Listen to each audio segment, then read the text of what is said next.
dia, boa tarde, boa noite, queridos ouvintes.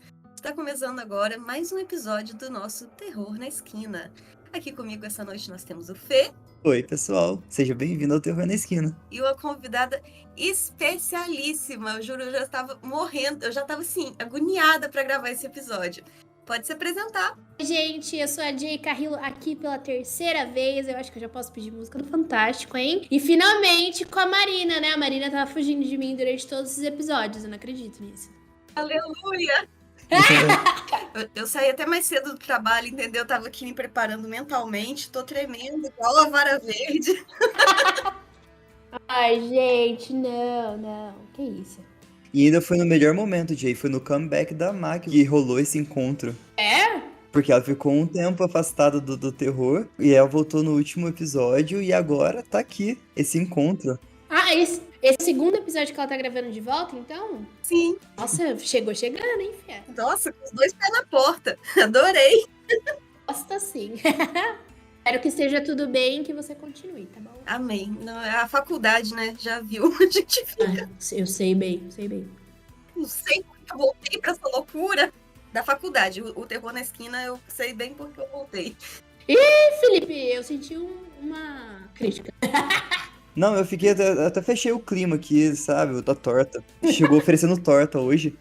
Gente, não, o terror. Eu acho que eu prefiro largar a faculdade do que largar o Terror na Esquina. Mas aí meu pai me deserda, então. Jay, muito obrigado por ter aceitado participar dessa collab de novo. E olha, você não sabe o tema por enquanto, mas eu te garanto que você vai curtir pra caramba. Gente, sempre me perguntar se quer algum tema, eu não me surpreendo. Eu sempre gosto quando eu venho aqui. Então, Má, vamos aproveitar essa oportunidade e já apresento o tema pra Jay. O Fê gosta de surpreender os convidados. Então, Jay. Eu sei que você gosta muito de histórias de serial killers. E inspirado numa matéria da Rolling Stones, que é sobre a Debbie Harry, do Blonde, que quase se tornou uma vítima do serial killer Ted Bundy, nós separamos alguns relatos de pessoas que se encontraram com serial killers e não morreram. Eu amo! Eu sei alguns! Ah, meu Deus! Tô muito feliz. Ai, tem um. Ai, meu Deus. Tá, tô animada agora. Ai. Adoro. E assim, começar contando então justamente da Debbie Harris, né, do Blonde, que agora eu devia ter anotado o nome da música, porque eu sei as músicas dela, eu não lembro nenhum nome. Eu não sabia dela. Não, eu acho que eu vi há um tempo atrás, ela lançou um livro, né, que chama Face It, que é um livro de memórias, e ela conta que ela quase deu carona ela quase pegou carona com o Ted Bundy. Então, é que eu não gosto do Ted Bundy. Eu acho que eu só li e ouvi uma vez a história dele. E eu acho ele, tipo, insuportável. Assim, eu tenho crise existencial toda vez que eu ouço qualquer coisa que ele fez. Daí, eu meio que apagou, sabe? Pra mim, ele é tão snob, estúpido, que eu só não... Ele é básico, né? Isso. Ele e o Jeffrey Dahmer. O Jeffrey Dahmer, eu ainda fui bem mais a fundo, porque, infelizmente, o gore me chama. E tem muita coisa explícita, né? Do caso do Jeffrey Dahmer. Mas pra mim já deu esses dois. Tipo, não quero falar nem ferrando sobre eles mais. O Ted Bundy, acho que já tem tanta história, tanto podcast, tanto documentário sobre ele, que realmente já deu uma saturada, assim. A gente cansa. Ainda mais que... Nossa, o método dele era tipo, tô com o braço quebrado, me ajuda aqui. E a gente fica, como que alguém é idiota ao ponto de... Bom, mas hoje em dia a gente acha a pessoa idiota, né? Naquela época, talvez. E aí foi muito romantizado, né, pela mídia. Tem isso também, a gente colocar um Zac Efron pra interpretar ele no documentário. Não!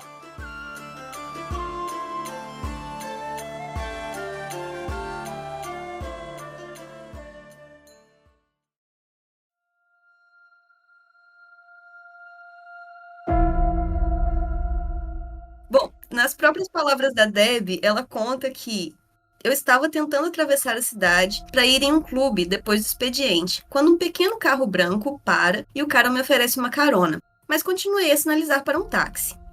Ele foi muito persistente e me perguntou para onde eu estava indo e disse que me daria uma carona. Aí, aqui no site da Rolling Stone, continua contando. Quando Harry entrou no carro, ela percebeu que havia sido um erro. O carro estava com os bancos rebatidos por dentro, cheirava mal e as portas não tinham maçanetas. A cantora começou a abrir a janela, agonizando a cada centímetro. Então, afastou o braço da janela e começou a tentar abrir a porta pelo lado de fora. Aí ela continua contando. Assim que ele viu isso, ele tentou virar a esquina muito rápido. Foi quando a porta do carro abriu e eu saí do carro e caí no meio da rua. Eu tive muita sorte. Na época, eu não sabia nada sobre o Ted Bundy.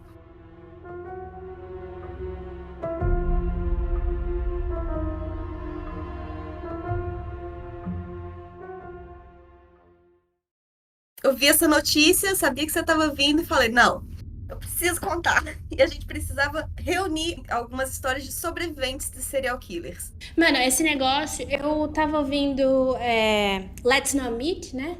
E daí, eu tô ouvindo os antigos, eu tô maratonando, acho que eu tô na temporada 7 de novo.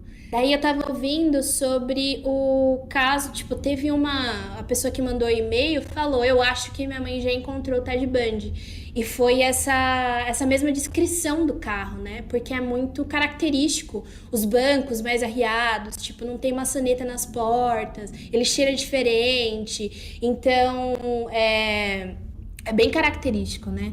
E não só do Ted Bundy, porque eu sei que alguns serial killers que usavam vans e carros também faziam isso pra pessoa não ter oportunidade de sair, né? Eu acho que o Ed Kemper e o William Bonin faziam isso. É meio que a pessoa já vem instalado no DNA dela como sequestrar uma pessoa, porque já vem no kit básico. Sim. Nossa, mas é bizarríssimo pensar nisso. Demais. Não fomos muito diferentes, Jay. A gente foi a fundo no Let's Not Meet para achar alguns desses relatos. E o primeiro que eu quero ler para você é Encontrando um Serial Killer do Red and Writing. E ele é um curtinho, mas é só pra gente ir introduzindo o tema. E ele fala assim: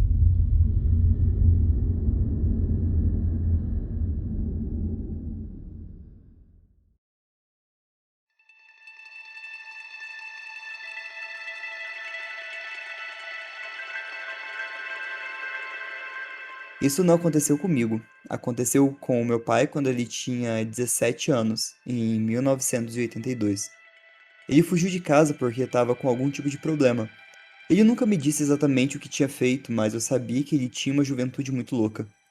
Para evitar problemas, ele foi para Londres e ficou em um bar perto da estação de trem por algumas horas tentando descobrir o que fazer a seguir. Muito rapidamente, ele foi abordado por um homem, que se sentou ao lado e continuou pagando a ele bebidas. O homem era gentil, charmoso e realmente parecia simpatizar com meu pai. Ele se ofereceu para deixar o meu pai ficar com ele por alguns dias, de graça. Meu pai disse que realmente pensou nisso. Na verdade, pensando que poderia ir lá e roubar alguma coisa do homem. Mas mudou de ideia no último minuto, porque o homem tinha sido gentil com ele e ele voltou para casa. Cerca de um ano depois, ele conheceu a minha mãe e eles estavam assistindo um noticiário, quando o mesmo homem apareceu na TV tendo sido preso. Ele então soube que o homem era Dennis Nielsen, e era o mesmo homem com quem ele estava conversando por horas no pub em Londres. Aparentemente, quando Nielsen apareceu na TV, meu pai ficou branco como um fantasma e começou a tremer imediatamente. Embora não seja minha experiência, sempre que sou extremamente cuidadoso e cauteloso com as pessoas que não conheço, Dennis Nielsen morreu em 2018, então felizmente ele nunca mais vai encontrar ninguém. Um comentário abaixo falou: moro perto da casa de Nielsen e conheço o caso. Ele admitiu ter matado 15 adolescentes em sua casa. Ele os escondeu sob o chão. Se essa pessoa tivesse entrado naquela casa, provavelmente nunca teria saído.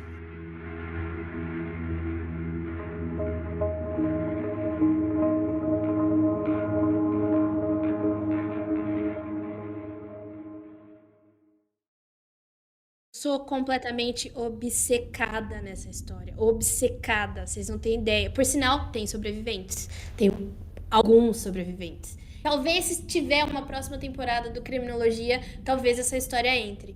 Mas o Dennis Nielsen, ele é conhecido como o Jeffrey Dahmer da Inglaterra. Porque ele é da Europa, né? E ele...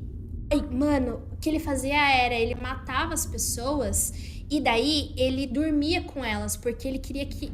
O negócio dele era necrofilia mesmo.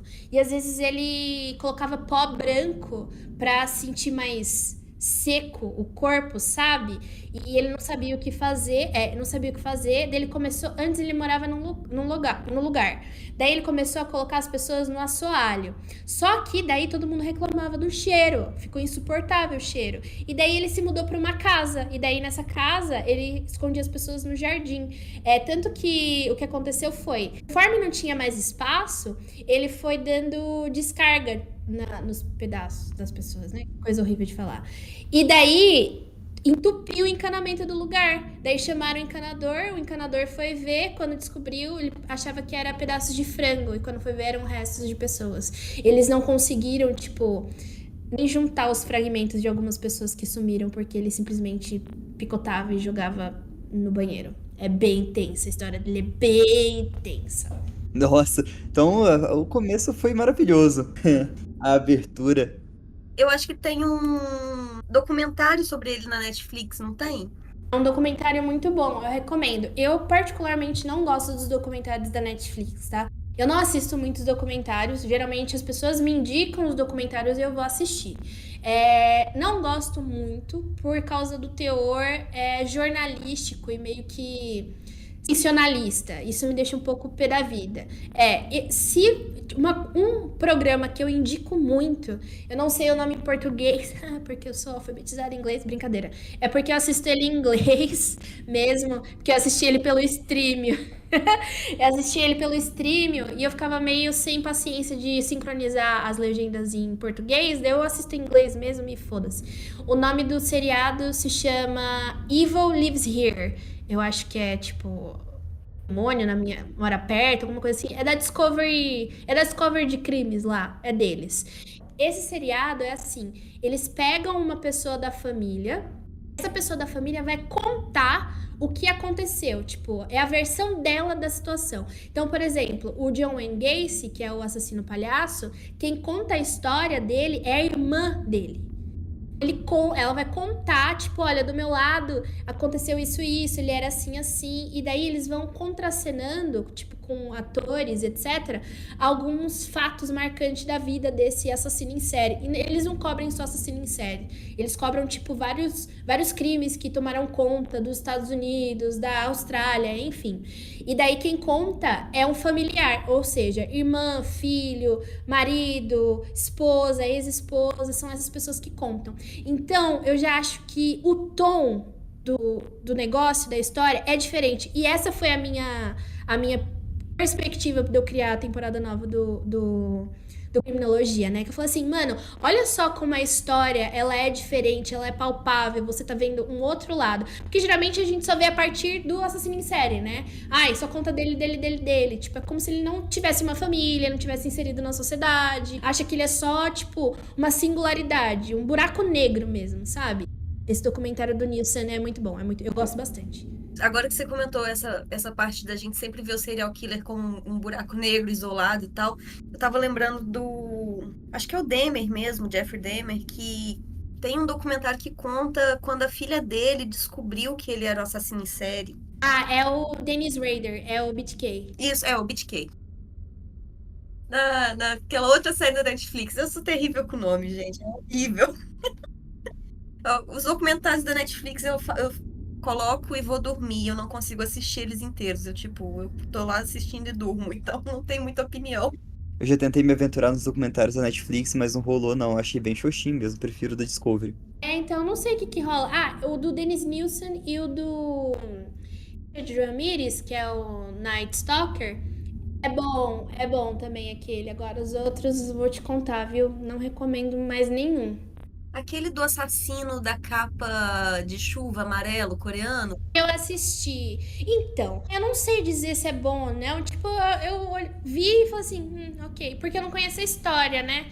Eu falei, putz, não consigo julgar. Mas também não foi uma coisa minha preferida, não.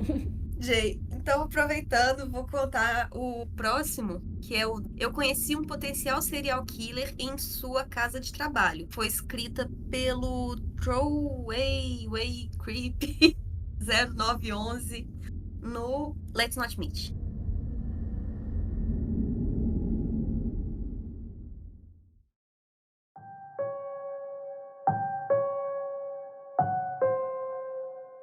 2 anos atrás, eu trabalhava para uma empresa como medidor de casas. A maioria das pessoas nunca ouviu falar disso. É onde você essencialmente tem um iPad e vai para as casas das pessoas e desenha plantas baixas, mede quartos para projetos de piso de carpete e madeira. Qualquer um pode solicitar um. Eu tinha 25 anos na época, uma das poucas mulheres que trabalham nessa posição. Na verdade, eu era muito boa no meu trabalho, então eles me deram muito trabalho e eu geralmente batia entre 10 a 14 casas por dia, dirigindo por várias cidades. Essa casa era minha última casa do dia, no meio do nada, e eu estava exausta. Quando cheguei lá, fiquei extremamente aborrecida, porque o cliente não estava em casa, estava atrasado para o compromisso. 10 minutos depois, ele parou ao lado do meu carro. Era um homem de meia idade, careca, vestindo um traje normal de escritório, com gravata e tudo. Ele parecia um pouco estranho, mas se desculpou e me deixou entrar em sua casa. Ao entrar, a casa estava incrivelmente impecável e organizada. Os móveis minimalistas cheiravam a material de limpeza. A princípio, não me pareceu estranho. Ele tinha 2 gatos descansando na sala de estar. Então ele começou a agir de forma estranha quando me direcionou para o primeiro quarto. Ele mencionou: "Uau, meus gatos amam você. Eles normalmente não gostam de estranhos assim. Mas seus gatos literalmente não se moveram nem se aproximaram de mim o tempo todo." Eu apenas balancei a cabeça e sorri enquanto começava o meu trabalho, medindo o quarto principal com meu iPad. Ele começou a perguntar sobre os eletrônicos que eu estava usando. "Eles acompanham onde você está nessa coisa?" Uma bandeira vermelha se levantou na minha cabeça. "Sim, meu chefe sabe quanto tempo cada trabalho deve levar com base no escopo do trabalho. É uma tecnologia incrível." Eu menti sem perder o ritmo, e ele concordou que era incrível. "Tome cuidado, não toque na arma no criado mudo. Pode explodir." Ele riu. Eu senti um calafrio imediatamente na minha coluna. Olhei para cima do meu iPad e com certeza havia uma arma na mesa de cabeceira. Eu soube instantaneamente que precisava me comportar como se nada do que estivesse acontecendo tivesse me deixado incomodada. Ele então me direcionou para o segundo quarto e disse exatamente a mesma coisa, avisando-me sobre uma arma na mesa de cabeceira, que realmente estava lá. Esse foi o momento em que eu soube que estava em perigo. Agora que ela soube que estava em perigo. A princípio, pensei que fosse apenas a minha ansiedade em relação às armas, mas a essa altura, a tensão crescente entre nós era inegável. Havia apenas 2 quartos no escopo do trabalho. Rapidamente, me encontrei com ele na cozinha e comecei a descer correndo os próximos degraus. Mas ele me interrompeu. "Você poderia medir as escadas do porão? Esqueci de adicioná-los à lista e acho que talvez queira atapetá-las no futuro." Meu coração saiu pela boca, mas meu cérebro, condicionado pelo atendimento ao cliente, não conseguiu dizer não. Ele então me levou até a porta do porão.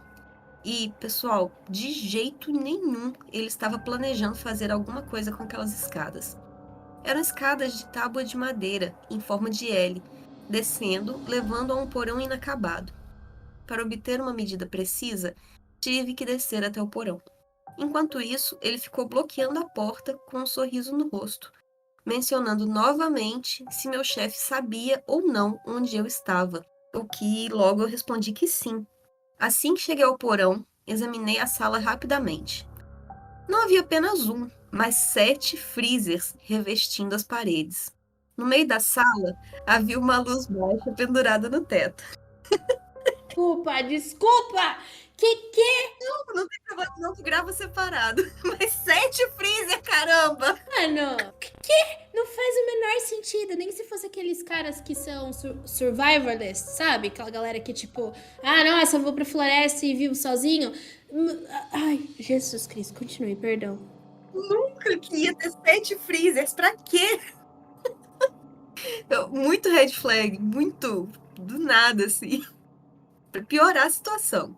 No meio da sala havia uma luz baixa pendurada no teto, revelando um velho aparelho de televisão, fitas VHS espalhadas pelo chão e uma velha poltrona reclinável de frente para a TV. Atrás do aparelho, 2 prateleiras brancas cheias de fitas VHS.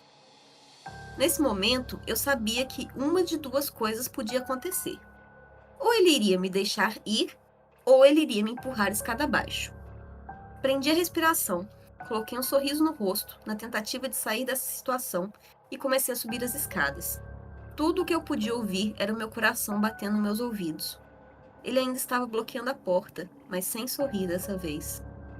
Quando cheguei ao 5º degrau, a partir do topo, senti que ele hesitava, o que me fez hesitar também. Você poderia cortar a tensão com uma faca, e eu finalmente entendi aquela expressão. Para o meu absoluto choque e alívio, após 4 segundos, ele se afastou. Eu fiz uma linha em direção à porta da frente, sem dizer uma palavra, quando ele me parou novamente, dizendo: Ah, antes de você ir, não vai dar uma guloseima aos meus gatos? Eles te amaram tanto. Ele estava segurando um saco de guloseimas para gatos. Rapidamente, dei um petisco a seus gatos, agradeci e praticamente corri para fora de casa e definitivamente corri para o meu carro. No segundo em que saí de sua garagem, tive um ataque de pânico mais intenso que da vida e chorei. Tentei ligar para o meu chefe, mas estava em zona morta. A verdade é que meu chefe não teria notado que eu estava ausente por pelo menos 24 horas se eu não roteasse meu dia no próximo dia de trabalho. Sim, ele teria sido pego eventualmente, pois era a minha última localização conhecida, mas eu estaria morta há muito tempo. Sofri de estresse pós-traumático por causa dessa experiência. Não consegui dormir por uma semana. Eu estava petrificada para trabalhar no meu emprego, mas não tinha escolha, e esse dia ainda me assombra. A pior parte é que eu estava tão mal, mas tão mal, confusa e negando a experiência, que esqueci de anotar o endereço dele.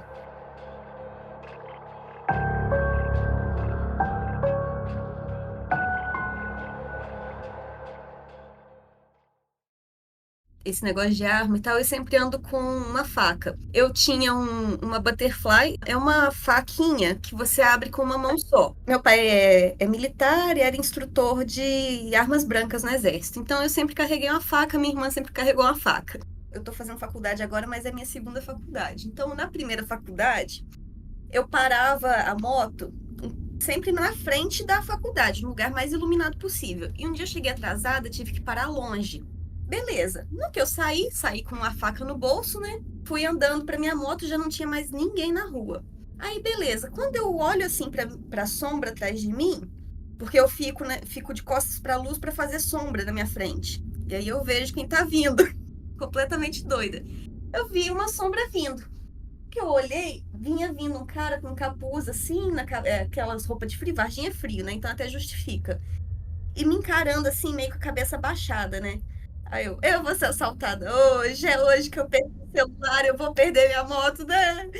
Aí eu puxei o balisung e abri e olhei pra cara dele. Menina, ele deu uns 3 passos pra trás, virou e saiu correndo. Ai, adorei. Marina, coach de facas. Muito obrigada. Às vezes o ataque é a melhor defesa, né? Às vezes. Se eu precisasse usar, eu acho que eu não teria coragem, mas pelo menos já assustou, já tá de bom tamanho. Eu, graças a Deus, só tentaram me assaltar 2 vezes, que foi essa, e teve uma outra que o cara chegou e falou: passa o seu telefone.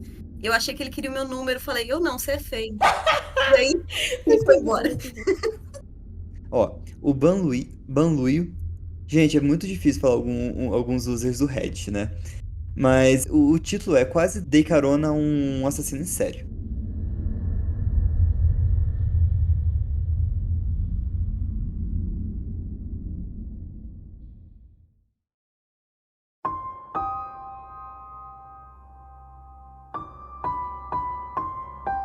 Então, um pouco de fundo aqui. Meu pai esteve no exército por 21 anos, se apresentou e se mudou para uma cidade muito pequena na Flórida Central.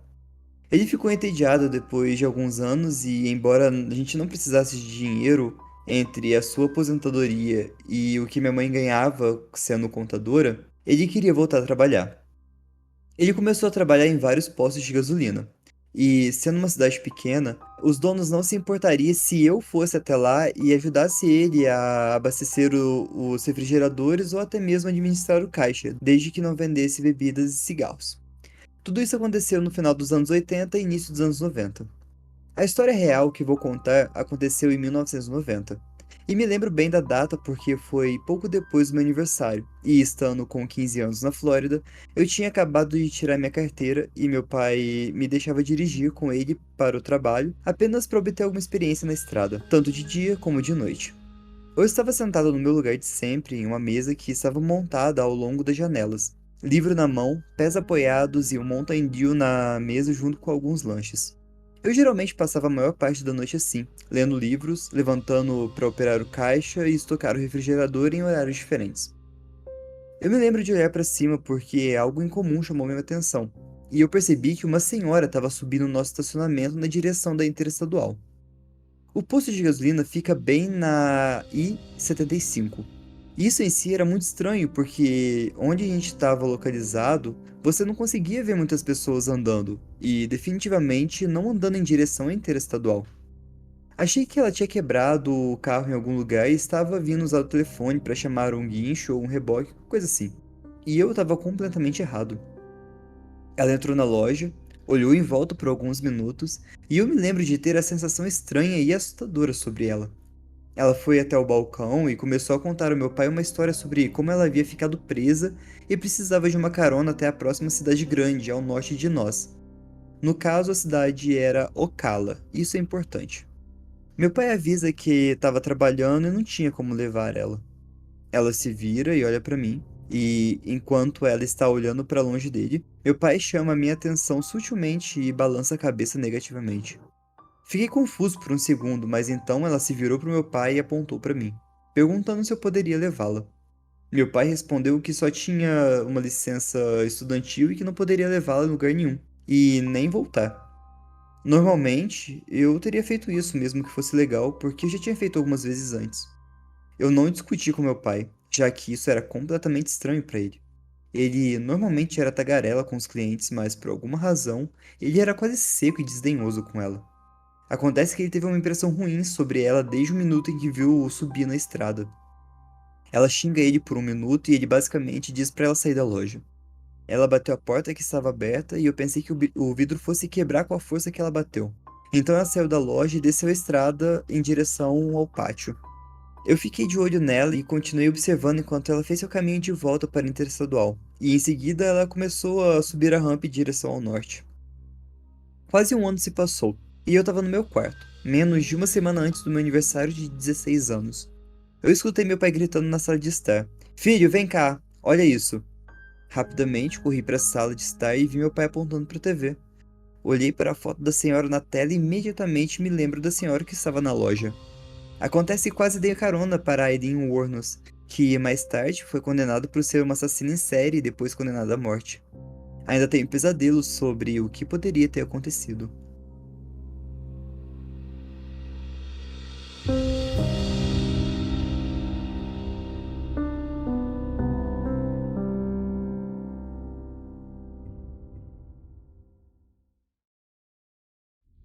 Olha, vou passar pano sim. Ela é a única pessoa que eu passo pano. Não tem como. A Aileen, ela, tipo. Mano, eu tenho um podcast que eu ouço, ele não é muito famoso e nem todo mundo pode gostar porque ele é mais serializado. Se chama Mind of a Monster. É, a moça que é host, ela é. Ai, acho que ela estuda criminalística, ela é uma psicóloga ou psiquiatra. E daí ela analisa, tipo, essas pessoas. E essa temporada nova tá com a temporada da Aileen. E eu não ouvi porque a história da Aileen é tão sofrida. Ela é literalmente uma sobrevivente das coisas que aconteceram com ela. Ela foi abusada, ela foi violentada, ela foi jogada de um lado pro outro. Quando ela teve filho, ela não teve suporte algum. Tipo, cara, ela não tinha outra solução pra ela. Aí, o que acontece eu não tenho certeza se um cérebro em desenvolvimento sobrevive a tudo que ela passou. Você entendeu? Às vezes eu acho que ela não teve escolha mesmo, Eu sinto que foi o único caminho que ela tinha que seguir. Foi de, tipo, começar a matar pessoas, sabe? São poucas pessoas que eu tenho esse sentimento. Mas o que aconteceu com a Aileen, de não ter suporte nem da família, não teve suporte do governo, não teve suporte nenhum. Ela foi jogada de um lado pro outro, sabe? Então, tipo, sei lá, se eu tivesse pego uma carona com a Aileen, eu ia ficar mais triste do que assustada, sabe? Porque, nossa, tipo, eu cruzei com essa pessoa, será que eu poderia ter feito alguma coisa? Ou, claro, né? Será que alguma coisa, ela poderia ter feito alguma coisa comigo? Mas, tipo, sabe, às vezes você só precisa de uma pessoa pra mudar a sua vida inteira. Aconteceu isso comigo, eu quase larguei minha faculdade e precisou de só uma pessoa que foi minha orientadora pra mudar toda a minha vida. Então, não sei, né? Ela eu tenho, infelizmente, eu não consigo. Claro que ela fez coisas horríveis. Eu acho que ela não merecia a sentença de morte. Ela merecia sim ficar presa, lógico, e ser cuidada, mas enfim, aconteceu o que aconteceu. Ela só matava os caras que abusavam dela porque ela era uma trabalhadora de sexo, né? Então, o problema da Eileen é que ela não tinha dinheiro, tá? Então ela vivia pulando de galho em galho.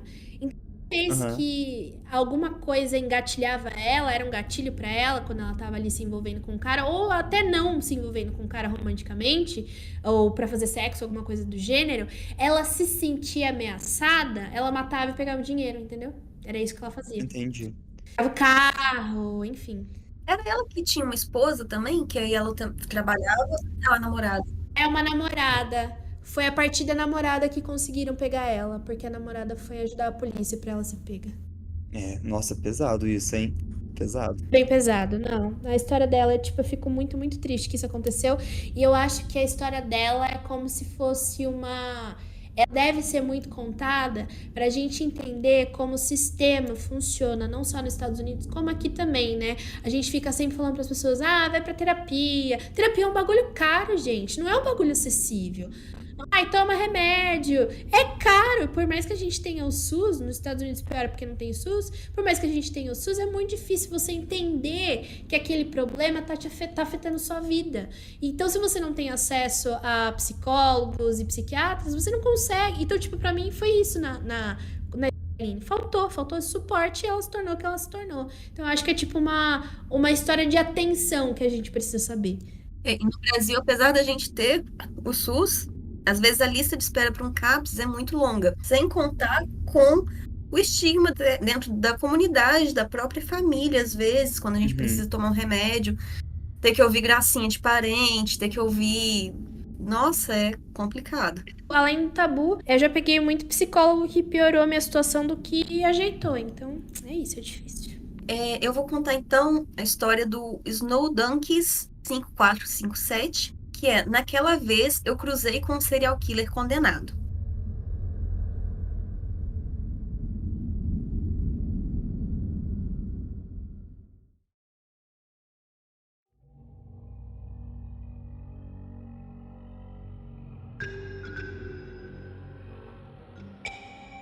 Aconteceu há muito tempo, acho que em 2006. E eu não devia ter mais do que 4 anos na época, mas ainda me lembro vividamente do medo que eu senti durante esse encontro. Era uma manhã de verão e o sol estava alto, mas poucas pessoas estavam do lado de fora. Na verdade, as ruas estavam praticamente mortas naquela manhã. Minha mãe resolveu levar a minha irmã, de apenas 1 ano, e eu para jogar um pouco de lixo no lixão. Devo acrescentar que a estação de lixo fica meio isolada das casas próximas, fazendo fronteira com uma daquelas florestas profundas e escuras do leste da Suécia. Desde que eu tinha apenas 4 anos, quando isso aconteceu, as memórias do incidente desapareceram muito. No entanto, minha mãe se lembra de tudo. Ela conta que, ao entrar na estação de lixo, imediatamente teve a estranha sensação de estar sendo observada. Lembro-me dessa sensação também. Eu me senti assustada, embora não soubesse por que estava com medo. Acho que pude sentir o medo da minha mãe. Caminhando por aquela estação de lixo isolada, minha mãe parou de repente e me disse o seguinte: segure o carrinho o mais forte que puder e não solte, aconteça o que acontecer. Essa é a lembrança mais vívida que tenho disso e acho que nunca vou esquecer essas palavras. Eu, pelo menos, nunca vou esquecer como elas fizeram eu me sentir. Era como se meu sangue tivesse virado gelo. Então, eu congelei.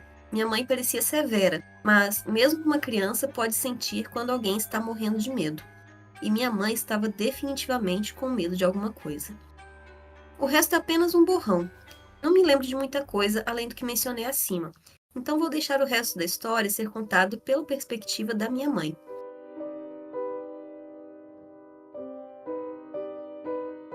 Essa é a lembrança de sua experiência. contada com o melhor das minhas habilidades. Não muito longe de onde estávamos, um caminhão estava estacionado, com um homem sentado na frente. Nada em comum. Muitos caminhoneiros param para descansar na beira da estrada, mas esse homem estava olhando para a gente. E ele não parava de olhar. Ele olhou diretamente para mim, examinando meu corpo, com o olhar determinado de um predador. Colocando nós três em sua visão, ele realmente parecia satisfeito com o medo que incutiu em nossos rostos. E seus olhos eram outra coisa, quase como se não pertencessem a um ser humano, mas sim a um predador na savana. Eu me senti como uma presa nas garras de um leão. Simplesmente eu não conseguia me mexer. Foi quando ele sorriu para mim. Lembro-me daquele sorriso morto, aqueles olhos frios e calculistas, e a maneira como ele lambeu os lábios, como se dissesse: eu poderia te matar se quisesse. Acredito que esse foi o momento, neste estranho encontro, em que minha mãe me disse para segurar o carrinho, para segurar com força e não soltar. Minha mãe é uma mulher pequena, 1,60 m, pesando apenas 45 quilos, e ela poderia facilmente ter sido dominada pelo homem obeso no caminhão. Mais tarde, minha mãe admitiu que estava com medo de que ele pulasse da caminhonete e a nocauteasse, possivelmente agredindo-a, ou até mesmo sequestrando a mim ou a minha irmã. Nós fugimos de lá. Não jogamos o lixo naquela manhã, apenas nos viramos e voltamos para casa o mais rápido que minha mãe conseguiu fazer o caminho, com um carrinho de bebê e uma criança de 4 anos ao seu lado. Nunca conversamos sobre o que aconteceu naquele dia, até muito recentemente. O incidente sempre ficou em algum lugar no fundo da minha mente, como aquela coisa estranha que acontece quando você era criança. E toda vez que passo por aquela estação de lixo, tenho uma sensação estranha na boca do estômago. Como mencionado anteriormente, isso aconteceu por volta de 2006. Avançando para 2008, o rosto de uma garotinha de 10 anos, chamada Engla, foi impresso na primeira página de todos os jornais à vista. Ela havia sido sequestrada, abusada e assassinada. E o perpetrador era um motorista de caminhão obeso chamado Anders Ekland, agora conhecido como um dos assassinos mais infames da Suécia. Anders Ekland foi acusado do assassinato de Engla, juntamente com o estupro e assassinato de uma mulher chamada Pernilla.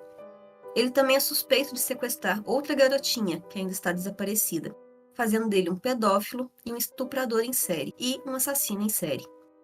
Minha mãe diz que, quando ela viu a foto de Eklund no jornal, especialmente quando ela viu aqueles olhos frios e familiares, ela sabia que ele era o homem assustador da estação de lixo naquela manhã de 2 anos atrás.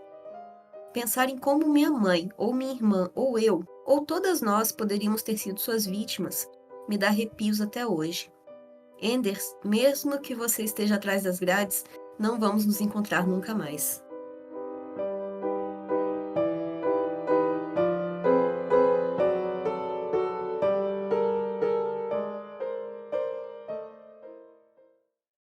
Então, ainda mais que você tem uma referência de que Suécia é um país super seguro, né? Você não imagina que vai ter um serial killer lá, né? É porque são os países mais ricos, tipo, a condição de vida é melhor, é muito mais difícil você. Se bem que, né, a garota com. Como é o nome daquele livro? Ai, a garota com a tatuagem de dragão, o cara que escreveu os 3 livros, a série Millennium, é um sueco, né? Então é só a gente que não sabe mesmo. É. Caraca, que pesado. Pesadíssimo. Chocada. Vou deixar aqui pra eu me aprofundar depois. Alguém precisa lançar um álbum de figurinha, gente. Tem cartão, tem baralho. Tem baralho que o tema é serial killer, daí cada naipe é um tema, etc. Eu já vi as meninas do My Favorite Murder falando sobre esse baralho. De serial killer? Aí não sei te dizer, elas explicaram como se fosse realmente um baralho, tipo, com copas, reis, damas. E atrás, no verso, explica quem é cada um, quem é cada assassino em série. Eu já achei que o álbum de figurinha seria muito mau gosto, mas obrigado por deixar passar essa. O próximo post foi postado por um user excluído e o título é: Meu ex-colega de casa era potencialmente um serial killer.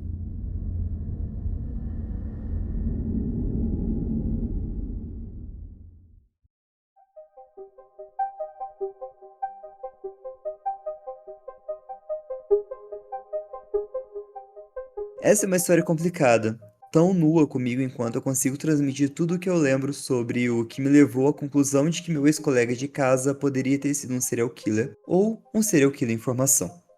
Era verão de 2015 quando eu me mudei, e à primeira vista, meu colega de casa, Mike, era um tanto normal, se não um pouco socialmente desajeitado e disfuncional.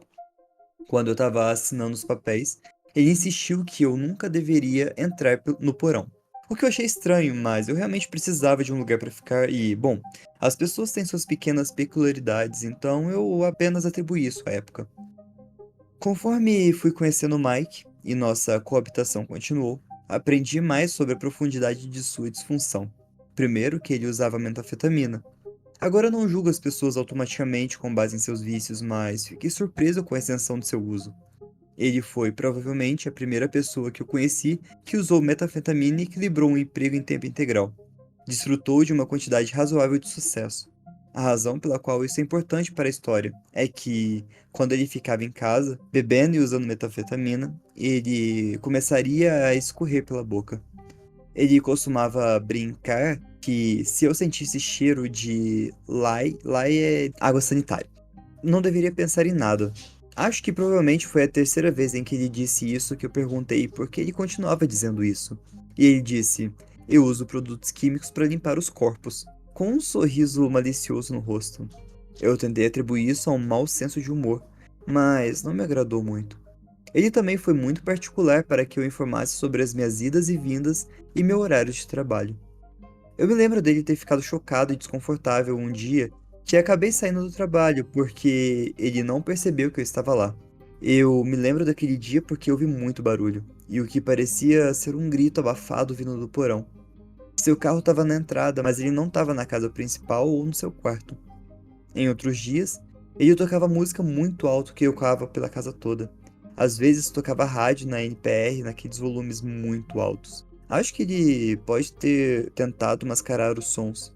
Ele fazia comentários sobre profissionais do sexo dizendo: você pode fazer o que quiser. Eu disse a ele que achava isso uma bagunça, mas quando ele começava a mexer, ele sempre voltava a aludir ao mesmo tipo de violência, falando sobre como ele era um cara branco normal que tinha uma casa e tinha uma boa carreira. Então a polícia nunca ia suspeitar dele. Nesse ponto, começa a pensar que ele foi longe demais para simplesmente uma piada. Eu estava em uma posição estranha, porque o dinheiro estava apertado na época e as minhas opções eram poucas. Tentei me convencer de que, mesmo que ele esteja confuso, provavelmente estava apenas se envolvendo em fantasias externas. Eu sabia que ele contrataria os serviços de profissionais do sexo ocasionalmente, mas, novamente, não julguei essa atividade pelo valor da face, mas comecei a ficar preocupado. Então, a certa altura, quando eu estava lavando roupa, eu senti cheiro de decomposição. A casa em que a gente estava era no sudeste de Portland. Era relativamente nova, tendo crescido em Upstate, Nova York. Eu sei que os animais podem ficar presos nas paredes e morrer, mas essa era uma garagem e não tinha animais correndo nas paredes. Isso era estranho e revelador para mim. Eu considerei cuidadosamente o que faria e decidi que eu ia confrontar ele sobre o cheiro. Eu decidi colocar a questão de uma forma um tanto sugestiva, expandindo suas piadas.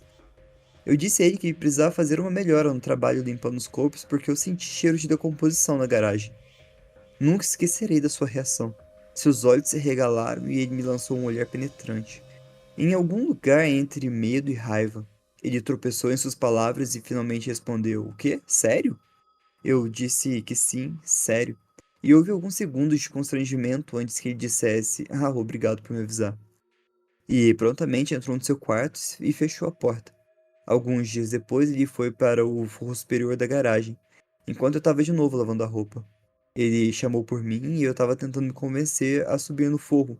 Meu corpo se trancou e foi como os meus instintos estivessem gritando comigo que se eu subisse lá eu não voltaria. Dei uma desculpa de que eu lembro vagamente de que eu tinha que ir a algum lugar, arrumei minha roupa, joguei tudo no carro e saí. Ele passou muito tempo no porão trancado sem maçaneta.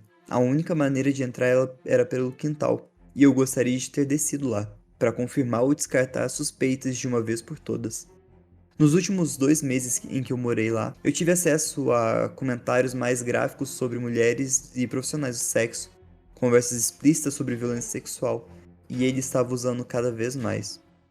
Uma vez ele mostrou um vídeo que ele fez. Ele é um design gráfico e artista também, que apresentava temas pesados de bondage, intercalados com áudios distorcidos de mulheres gritando. E essa estranha figura maliciosa em uma fantasia daqueles médicos da peste negra. Foi uma daquelas situações em que qualquer uma das coisas por si só pode ser inócuo, mas à medida que se acumulavam se tornou suspeito para mim. Foi em outubro de 2016 que saí de lá, decolado para o acampamento 708 durante os protestos anti-pipeline com o Standing Rock Lakota. Uma mistura de sentimentos chamada a ação de não ter nada a perder, pois eu queria sair dessa casa da pior maneira. Na minha última noite lá, eu não avisei que eu estava saindo, ele estava bebendo e beliscando de novo. Começou a mesma conversa, vagamente descrevendo assassinato e violência sexual, em tom de algum tipo de piada de mau gosto. Eu disse a ele que seria pego eventualmente, nem mesmo escondendo mais minhas suspeitas. Ele reiterou que a última pessoa que a polícia suspeitaria e afirmou que ninguém ia pegar ele. Ele disse isso de uma forma muito séria e concisa, deixando de lado o fingimento que vinha usando antes. E eu saí na manhã seguinte. Isso me assombrou por meses. Depois de um ano e meio, eu senti que, como se eu não tivesse feito nada. A culpa estava me consumindo, então eu liguei pro Portland Crime Stoppers e me coloquei em anônimo, descrevendo o que eu havia visto lá. Quando eu fiz isso, a operadora começou a ir e voltar me colocando em espera porque a ligação havia despertado o interesse do sargento da polícia, que estava designado para o call center. Então, eles estavam me perguntando detalhadamente perguntas sobre seu veículo, sua casa, os métodos que ele descrevia, etc. Parecia que eles se interessaram. Eu dei a ele todas as informações que eu pude lembrar e deixei por isso mesmo. Me senti um pouco melhor por ter, pelo menos, tentado fazer algo a respeito. Avançando para os últimos tempos, eu contei tudo isso para minha mãe e ela se interessou. Perguntou que casa era essa e acabou puxando no Google Maps. Coloquei no Street View e percebi que havia um grande trailer fechado na entrada da garagem que não estava lá quando eu estava.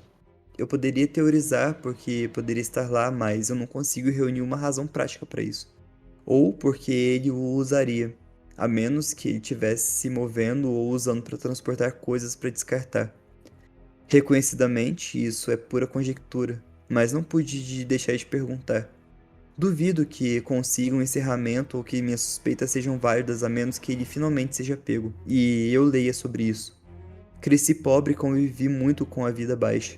Eu interagi com muitas pessoas esboçadas e desagradáveis no meu tempo, mas nenhum deles jamais causou a impressão que Mike causou em mim. Faça o que quiser, mas eu espero nunca mais encontrá-lo.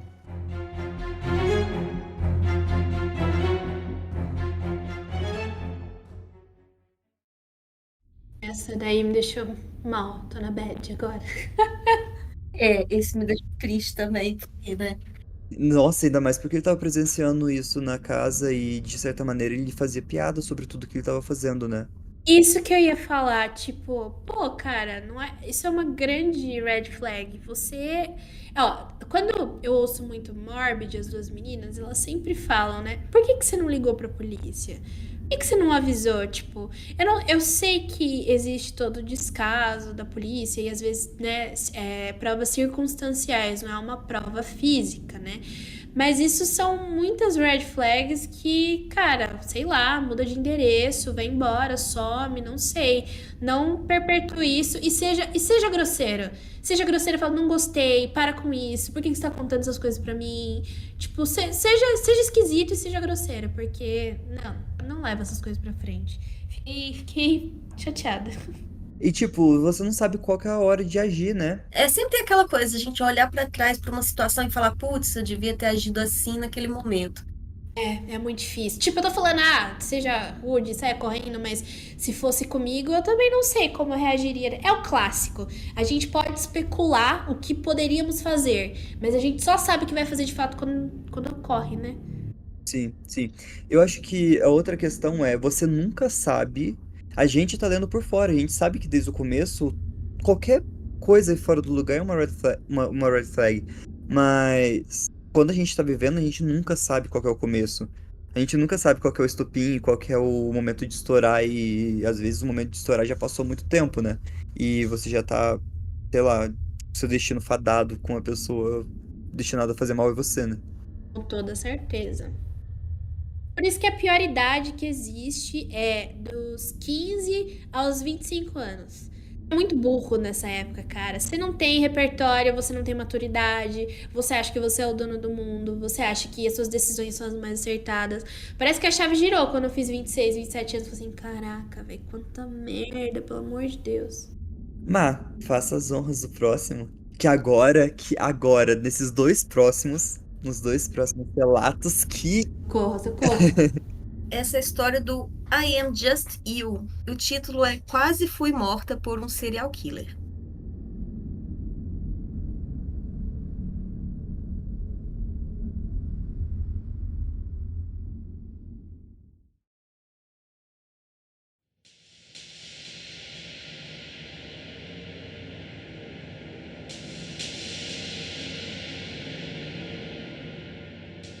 Por volta de 2000 ou 2001, eu estava dirigindo sozinha de uma visita à minha mãe no Colorado de volta para o Arizona.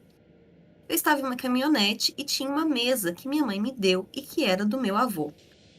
Sempre tive medo de dirigir à noite e achar que alguém estaria no banco de trás para me pegar. Isso pode ser porque eu assisti muitos filmes de terror ou porque a paranoia da minha mãe passou para mim. Eu estava no exército e dirigia muito para visitá-la. Ela ficava brava comigo por dormir em paradas de descanso ou postos de gasolina. E sempre me dizia que alguém ia me sequestrar e me matar. Que mãe boa. Mas eu simplesmente não queria ser incomodada com o aborrecimento e as despesas de um motel na maioria das vezes. Estou divagando. Então, estava dirigindo em um trecho vazio da rodovia tarde da noite, sem nenhum outro carro por perto. Esse caminhão vermelho chegou atrás de mim, piscando as luzes e buzinando para mim. Estava pensando comigo mesma que havia algo de errado com meu carro, ou talvez houvesse algo de errado com a escrivaninha no porta-malas. O que mais ele seria tão insistente para eu encostar? Então eu parei. Eu tinha 20 e poucos anos e ainda era um pouco ingênua. E saí do carro. Quando eu saí do carro, ele já estava logo atrás de mim, ainda piscando os faróis e buzinando. Eu estava no meio do carro e eu planejava ir para a parte de trás para ver o que poderia ter acontecido no porta-malas, porque ele ainda estava buzinando para mim. E quando eu percebi, por que ele ainda está buzinando para mim enquanto eu já estou fora do carro? Isso é estranho. Então ele saiu do caminhão.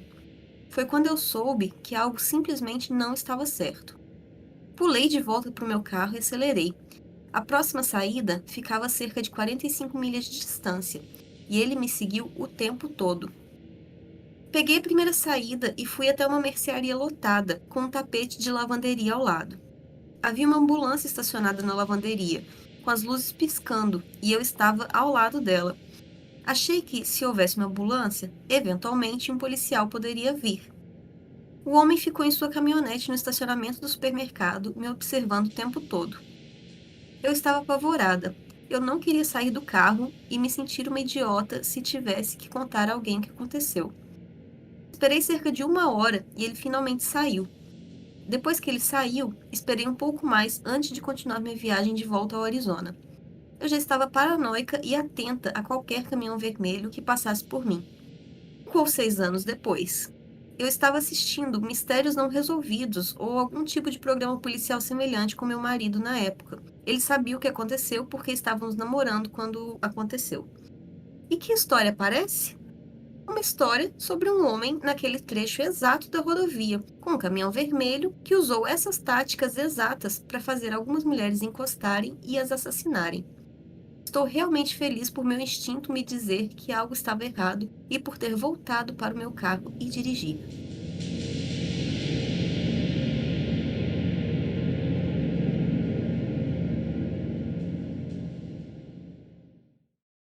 Pesado, né? Ela não disse quem era? Ela não disse quem. Ah, porque é Unsolved Mysteries, né, burra? Nossa. É, uma coisa que ela comentou que ela usou muito a palavra caminhão, mas no caso seria caminhonete ou picape. E isso fez o próximo comentário levantar uma bandeira.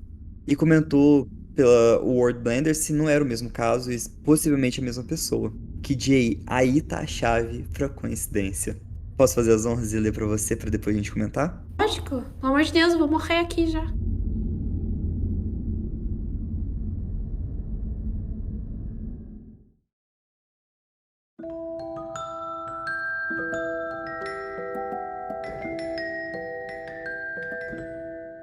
Deveria ter sido uma bela viagem, mas foi uma armadilha. E é por essa história que eu sempre digo a alguém para onde eu vou e como eu vou chegar lá. Isso, sempre, viu? Sempre. Manda localização. Ai, é porque eu sou low profile. Caralho, manda localização, tira foto, posta no Instagram, no Twitter, posta. Avisa o itinerário que você vai fazer também, o que você pretende fazer. Ó, eu morei no Novo México por vários anos antes de me mudar para o Centro-Oeste. Minha amiga Amy e eu, ambas mulheres, passávamos muitos dias explorando os cantos remotos do Novo México, descobrindo cidades fantasmas abandonadas e apreciando a beleza tranquila e desolada do deserto. Numa tarde de março de 2010, estávamos viajando de Ruidoso para Albuquerque, sempre prontos para explorar. Pegamos uma estrada secundária em vez de viajar pela rodovia mais direta. Uma etapa da nossa jornada nos levou ao NM, New México 55. É uma rodovia remota, pequenina e minúscula de 2 pistas. A gente adorava esse tipo de estrada, até aquele dia. Essa parte do Novo México é um deserto plano e desolado. Você pode ver por quilômetros de distâncias e não tem praticamente nada, exceto terra e rocha entre as cidades. E as cidades podem estar a quilômetros de distância. Então estávamos na NM 55 indo para o norte. Depois de alguns minutos, vimos uma caminhonete branca à nossa frente indo na mesma direção. De repente, ele parou a caminhonete de lado no meio da rodovia, bloqueando as 2 pistas. A gente estava a cerca de 1 quilômetro dele e à medida que nos aproximávamos, começamos a ficar inquietas. Não vimos nenhuma razão para ele fazer isso. Éramos as únicas em outro veículo lá fora, e começamos a nos perguntar se deveríamos dar meia volta ao invés de ir até ele e ter que parar. A gente estava a cerca de 1 quilômetro de distância dele quando ele parou do lado oposto da rodovia, mas sua caminhonete ainda estava apontando na direção que a gente estava indo. Tentamos relaxar um pouco. Certamente esse cara era um fazendeiro ou algo assim. Talvez ele estivesse verificando suas terras. Ao passarmos por ele, notamos algumas coisas. Uma, ele havia apenas uma pessoa na caminhonete, um cara de meia idade que nunca tirava os olhos de nós. 2, ele estava falando num walkie-talkie. Alguns segundos depois de passarmos por ele, ele voltou para a rodovia e começou a nos seguir, mas ele nunca chegou muito perto. Ele chegava a alguns centímetros do carro e depois recuava. E depois acelerava de novo para chegar mais perto. Estávamos ficando nervosos, percebemos como realmente estávamos sozinhos. Não tinha visto nenhum outro tráfego naquela estrada e não tinha contado a ninguém sobre nossa grande ideia de fazer esse desvio. Verificamos nossos telefones e não tinha sinal neles, típico de lugares remotos do Novo México, mas assustador devido à nossa situação atual. Amy estava dirigindo e acelerando, enquanto eu verificava freneticamente o mapa, esperando encontrar uma estrada com mais tráfego. Não tinha outra estrada. A gente teve que viajar para chegar à próxima cidade, Mountain Air. Voltamos pro outro lado e não parecia uma boa opção. Depois de alguns minutos, vimos outra caminhonete vindo em nossa direção. Ele estava indo muito devagar, talvez a 30 quilômetros por hora. Se tanto. Essa picape era velha e surrada, enquanto a que estava atrás de nós era mais nova. Amy nos levou a 120 quilômetros por hora, o que não era típico nessas rodovias, e passamos pela velha caminhonete. Ao passarmos por ele, vimos que era o outro cara de meia idade, e ele estava lá falando em um walkie-talkie. Depois que a picape branca passou por ele, fez uma curva em U e parou atrás dela. Enquanto observávamos tudo isso, pudemos ver o cara da caminhonete branca falando em seu walkie-talkie. Sem dúvida esses dois se conheciam. Estávamos sendo seguidos deliberadamente, e pela primeira e única vez na minha vida, me senti caçada. Eles ficaram bem atrás de nós. A gente procurou obstáculos na estrada. Nós realmente pensamos que o cara da caminhonete velha e surrada havia armado uma armadilha na estrada e nosso veículo seria desativado de alguma forma. Conversamos sobre dirigir nos campos. A gente está numa SUV, mas essa era obviamente o território deles e a gente tinha medo de que acontecesse alguma coisa na estrada e fôssemos encurraladas. Então a gente ficou na rodovia. A essa altura, o cara da caminhonete branca estava bem em cima de nós. A gente pôde ver ele falando no walkie-talkie e ele ficou bem próximo do nosso para-choque. e o cara da caminhonete velha e surrada estava bem em cima dele. Nós três aceleramos pela estrada. A picape branca se aproximou. Suas manobras e aproximação deixaram claro de que ele estava tentando bater na gente. Eu assisti impotente enquanto ele chegava a centímetros do para-choque traseiro. Amy pisou fundo e estava chegando a 150 quilômetros por hora, talvez até 170. A estrada era plana e deserta, mas qualquer coisinha que desse errado seria catastrófica. A gente absolutamente não iria desacelerar ou parar se a gente pudesse evitar.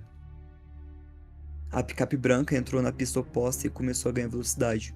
A única coisa que a gente conseguia pensar era que ele queria passar por nós e ficar na nossa frente. Se ele passasse na nossa frente e seu amigo atrás de nós, seríamos encurralados. Olhamos freneticamente para o deserto rochoso e ambos os lados. Nossa única opção era off-road. A gente devia arriscar.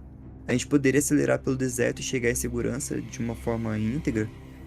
Quando a gente subiu a pequena inclinação, a gente viu uma placa que dizia Monumento Nacional das Missões Salinas Pueblo e apontava para uma estrada à esquerda. E bem naquele momento, uma caminhonete azul saiu daquela estrada e entrou na rodovia à nossa frente.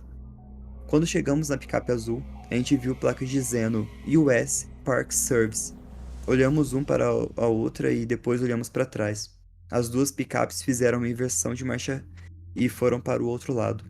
Seguimos a picape azul até Montaner e depois seguimos para Albuquerque. Não sei exatamente quais eram as intenções daqueles caras, mas não eram boas. Há algo seriamente errado lá fora. Eu avisei a polícia estadual e eles disseram que ficaram de olho nas coisas. Esta área é muito perto de Belen, Novo México, onde Tara Calico foi sequestrada. Também fica a cerca de 160 quilômetros de Elephant Butte, onde David Parker Ray tinha um pequeno laboratório secreto de tortura. Nós não juntamos tudo isso até mais tarde. Mesmo que David Parker Ray tenha morrido quando isso aconteceu conosco, acreditamos que existem outros como ele. E quem sequestrou Tara nunca foi pego. Ou talvez tenhamos entrado em um território de laboratórios de metanfetamina, mas como tudo isso aconteceu em uma rodovia real, ao invés de uma estrada secundária, tendo a descartar a teoria do laboratório. O que quer que tenha acontecido lá fora não foi bom.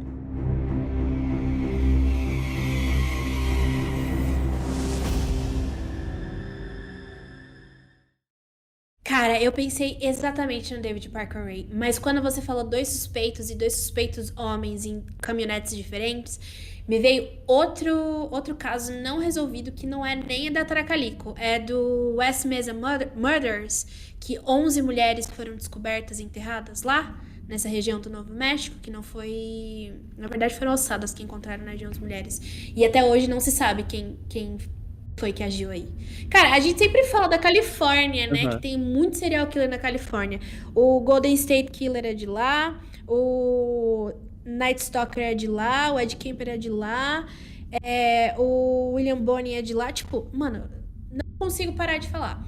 Agora, no Novo México e ali naquela região mais seca, mano, tem muita coisa que eles não conseguiram descobrir. Tipo, muita gente assassinada, só encontram corpos e ninguém faz a menor ideia de quem tava atuando por ali. É surreal, dá muito medo, muito medo. É muito remoto, né? Não tem basicamente nada lá.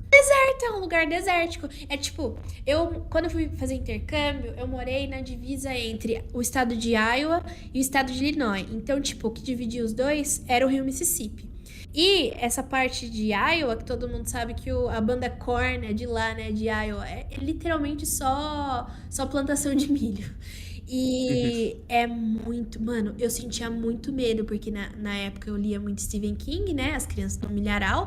É muito surreal. É tipo, não tem nada, não tem ninguém, não tem nada. É tipo, é uma rodovia gigantesca, o céu sem nuvens às vezes, e aquela plantação, você só ouve o barulho da plantação, nem um carro passa, Nossa, sabe? eu tô olhando as fotos aqui, parece ser muito sinistro. Muito Olhos Famintos. Gente, demais, demais, demais. Então, me faz pensar que Se elas estavam realmente sendo perseguidas por algum serial killer infame, eu acho que é a galera do West Mesa Murders, porque faz sentido ser uma dupla. O David Parker Ray eu sei que não, porque quem pegava as pessoas ou era a filha dele, que dirigia uma moto, e ele não tinha. Ele era. Quando você falou do Ok Tok, eu fiquei pensando, porque o David Parker Ray, ele trabalhava como na guarda florestal, ele era mecânico da guarda florestal. Então ele tinha um distintivo de policial falso. E ele, tipo, parava nas mulheres que eram trabalhadoras do sexo, falando: ah, você tá presa por solicitar. E daí era assim que ele pegava elas, né? E então não faz muito. No ok-tok, tipo assim, talvez seja, mas ele não tinha nem ok-tok, não. Então eu acho que é muito o caso do West Mesa Murders. Pode ter sido eles que elas encontraram. Que bizarro. Bizarro, né? Muito bizarro. Chocado com esse. Mas é por isso que a gente tem sempre que avisar onde a gente vai pra todo mundo. No meu caso, ainda tem que colocar a localização em tempo real, porque eu tenho o péssimo hábito de me perder e parar nos lugares absurdos. É bom porque eu encontro os lugares legais, mas é ruim porque agora vou ficar pensando nessa história. Ai, gente, sim, por favor. Vai dirigir pelas estradas remotas aqui no interior. Então, eu sou um pouco obcecada, tá? Mas eu sou obcecada porque eu só consumo true crime. Quando eu não estou falando de física, eu estou consumindo true crime. Não tem como. Eu só consumo isso. As pessoas, nossa, mas não pesa pra você? Não, não pesa. Pesa a física. O true crime não. Por incrível que pareça. Mas eu tenho uma pastinha com todas as minhas documentações. É uma pasta no Google Drive mesmo. Todas as minhas documentações, com todas as minhas senhas, cartão de crédito, celular, tudo, tudo, tudo. E duas amigas minhas, elas não moram perto de mim. Duas amigas minhas, elas têm acesso. Então, se alguma coisa acontecer, elas acessam essa continha aí. E se alguém me pegar, com certeza essa pessoa vai ser pega, porque eu vou deixar vários rastros e ela vai ser pega e indiciada, entendeu? É isso. Daniel, você resolveu o problema que eu tava tendo essa semana, porque sou eu que cuido das contas de casa. Se alguma coisa acontecer comigo, todo mundo vai ficar sem dinheiro por 3 meses, entendeu? Eu vou fazer isso, colocar na pasta e dividir com a minha irmã. Meu Deus, socorro. Você precisa ensinar alguém? Eu aprendi isso ouvindo Crime Junkie. Elas falam que você tem que, tipo, elas literalmente falam que tipo de informação outras pessoas precisam ter para poder te achar, né? Então, por exemplo, para saber o último lugar que você esteve, se você tem acesso à senha do cartão de crédito, você vai saber qual foi a última vez que usaram o seu cartão de crédito e pode dar, tipo, pistas de onde você tava, entendeu? Mano, olha, eu sou contra ninguém saber a sua senha, eu sou contra você ter perfil fechado, eu sou a favor de você, tipo, postar pelo menos uma ou duas vezes nas redes sociais por semana pra, tipo, a gente saber que você tá vivo. Não, eu realmente não curto pessoas low profile, porque daí acontece alguma coisa, no caso eu, né, eu moro sozinha, tipo, não tenho família próxima. Se acontecer alguma coisa, tipo, o que acontece com meus dois cachorros, sabe? Eu tenho duas vizinhas que elas se mudaram recentemente, mas assim, a gente tá sempre em contato, porque se acontecer alguma coisa, alguém vai saber. Então, tipo, se quando eu arranquei os 4 dentes, né, inventei de arrancar os 4 sisos de uma vez, eu desmaiei, tinha gente que sabia que eu tava mal. Então é sempre bom, né? Eu não sei se eu tenho essa consciência porque eu moro sozinha e eu ouço muito true crime, mas eu acho que todo mundo deveria ter, sabe? Mas é uma consciência que a gente tem que desenvolver mesmo. Boa, boa. Uma boa sugestão. Mas eu acho que é porque você consome esse conteúdo de aí você tem noção de como é perigoso e como as pessoas são maliciosas, independente do lugar que você tá. Mas temos a saideira, o último O último, a saideira. desse episódio imenso. Melhor episódio. Nossa, tá muito, muito foda esse episódio. Tá muito foda.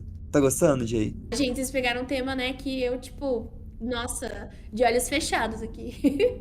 Então, a nossa saideira se chama Possível Encontro de Assassino ou Assassino em Série no Maine.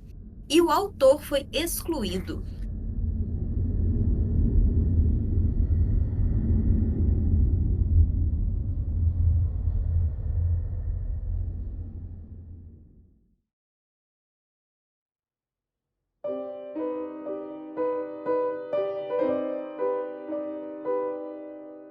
Não tenho certeza de como começar essa história, e meu título pode fazer mais sentido depois de ler minha experiência.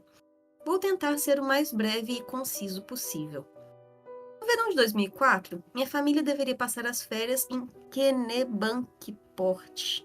Vou ficar devendo a pronúncia, galera. No Maine. Meu pai estava preso em reuniões, então ele viria de Manhattan alguns dias depois de nós. Minha mãe queria subir, muito chato para mim na época, mas não tivemos escolha e meu irmão, minha irmã e eu entramos no carro e começamos a dirigir. Eu tinha uns 14 anos na época. A viagem transcorreu sem problemas, mas houve vários atrasos e acabamos chegando muito depois do planejado. Por causa disso, os donos da casa que estávamos alugando haviam passado a noite e não conseguimos contatá-los para pegar as chaves. Parece um planejamento horrível, eu sei, mas aparentemente eles foram bastante rigorosos quanto ao prazo para pegar as chaves. Minha mãe, imperturbável, decidiu que queria comer lagosta. Então fomos a um de nossos lugares favoritos. Ela ligou para o meu pai para ver se ele poderia nos fazer reservas em um hotel nessa cidade de Nova York, enquanto comíamos. Estávamos saboreando a lagosta enquanto um cara apareceu e começou a conversar com minha mãe. Achei que era apenas uma conversa local e amigável. Enquanto isso, meu pai ligou para minha mãe e minha mãe pediu licença para falar com ele. Aparentemente, todos os hotéis estavam reservados para a noite. Imagine, auge da temporada de férias em Kennebunkport.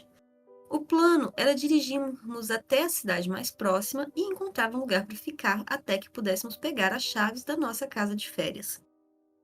Aparentemente, o local estava ouvindo a conversa da minha mãe e voltou assim que ela desligou o telefone. Eu quero dizer, não havia nada extraordinário sobre ele. Ele era um mauricinho, limpinho, despretensioso e se encaixava na clientela. Então ele disse à minha mãe que tinha uma casa grande, com uma grande casa de hóspedes, onde nós éramos mais do que bem-vindos, afinal sua esposa não se importaria. Imediatamente, a minha reação foi: foda-se isso. De jeito nenhum eu ficaria na casa de um cara aleatório, numa cidade assustadora no Maine, no escuro. Sem ofensa a ninguém do Maine, mas as ruas ficam assustadoras à noite. Minha mãe, fazendo sua devida diligência, determinou que esse cara era legítimo. Ele era gente boa. Disse que ele trabalhava com finanças e a minha mãe era banqueira de investimentos. E eles conversaram o suficiente para minha mãe determinar que ela não se importava, achava uma boa ideia. Liguei para o meu pai histérico. Ele disse que eu estava exagerando e que eu precisava sair mais da cidade e aceitar que às vezes as pessoas são legais. Então meu irmão, minha mãe, minha irmã e eu entramos em nosso carro e seguimos o cara até sua casa. A casa de hóspedes era muito boa, totalmente mobiliada, mas as camas estavam estranhamente colocadas.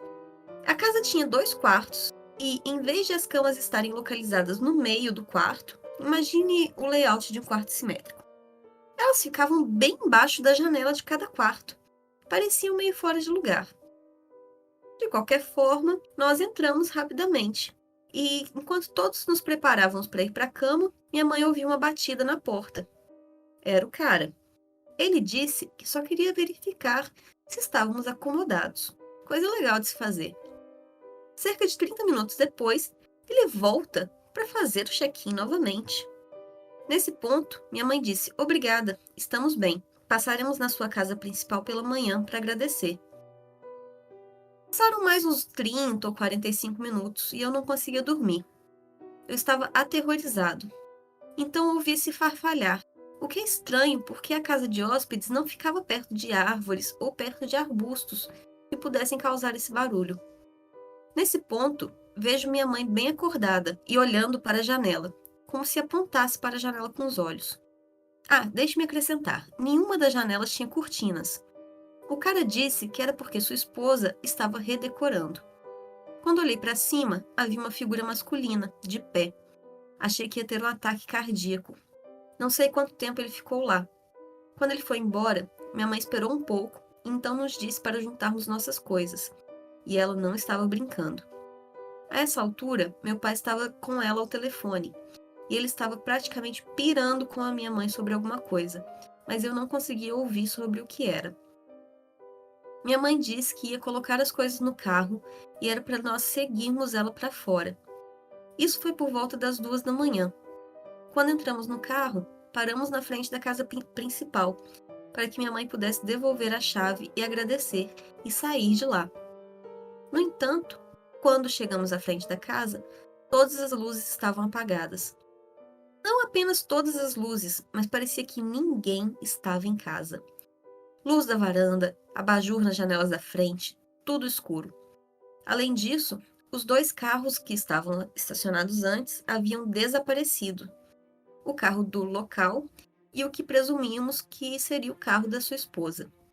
Depois de ver isso, minha mãe, neste momento bastante perturbada, disse que estávamos saindo e seguimos para o portão. O portão, no final da entrada da garagem, estava trancado, com um cadeado por dentro. Não era um portão super forte, então meu pai disse para acelerar o carro, nós estávamos em uma grande SUV, e apenas sair de lá. Voltamos direto para Nova York, sem nos falar a viagem inteira. Nunca mais voltamos para o Maine, e meus pais se recusam a falar sobre isso. Eu perguntei a um membro da família uma noite sobre isso quando ele estava bêbado, e tudo que ele disse foi: eles não te contaram? Os verdadeiros donos daquela casa estavam de férias. Presumo que minha mãe ou meu pai entraram em contato com as autoridades locais e descobriram isso, mas nunca nos contaram. Não sei quem era aquele homem ou o que estava planejando naquela noite. Eu estava curioso para ver se havia algum assassino em série conhecido ou algum assassino que estivesse na área naquela época, viajando, etc. Desculpe pelo longo post, apenas tentando ser completo. Também postando em Unresolved, pois estou curioso para saber se havia algum assassino em série conhecido por estar operando na área, na época, mas foi sugerido que eu postasse aqui.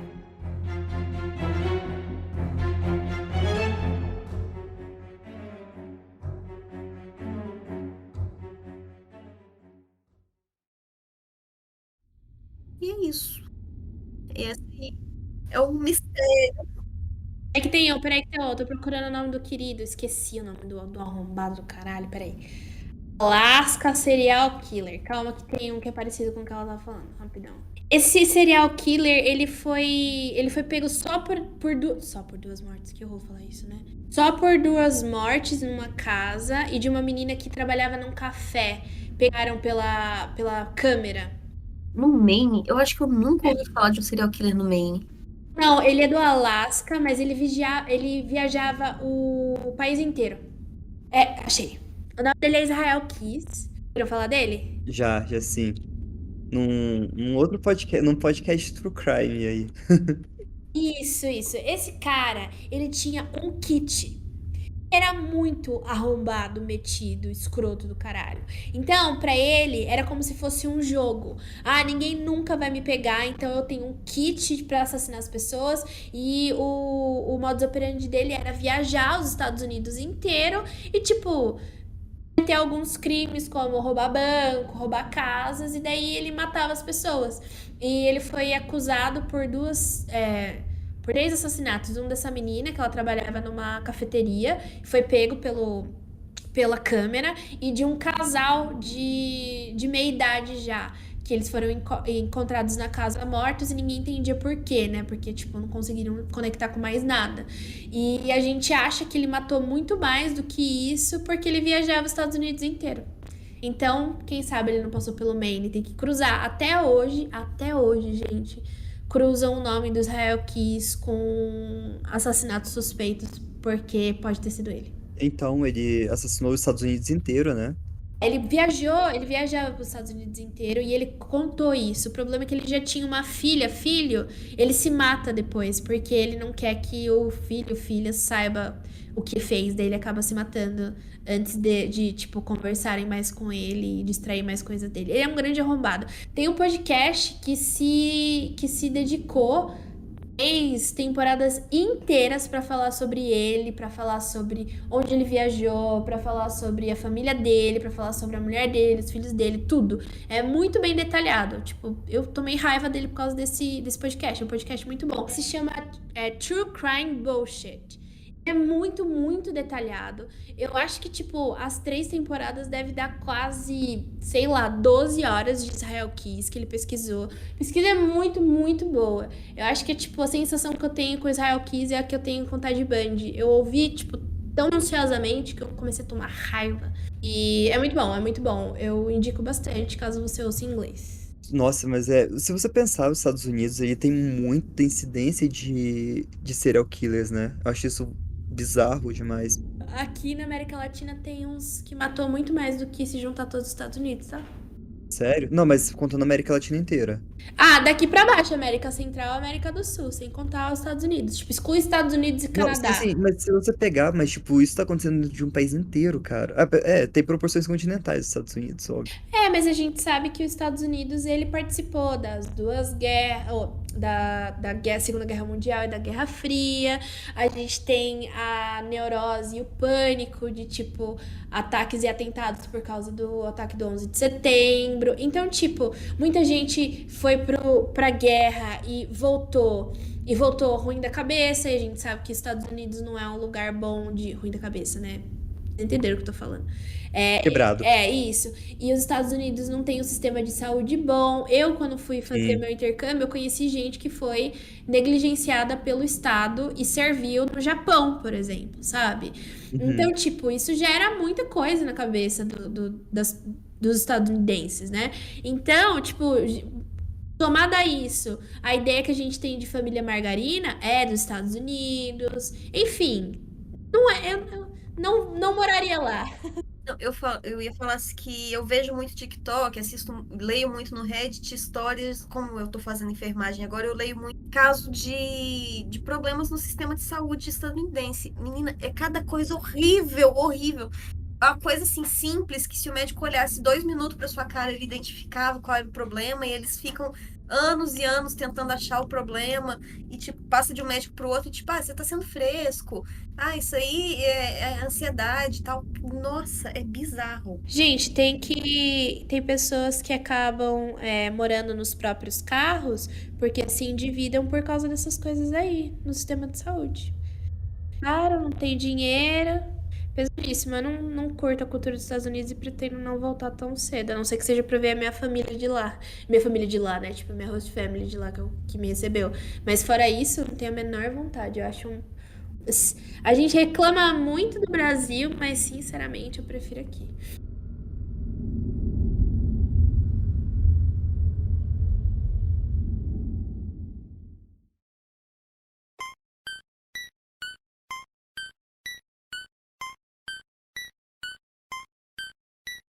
Jay, eu espero que você tenha gostado desse episódio. O que que você achou?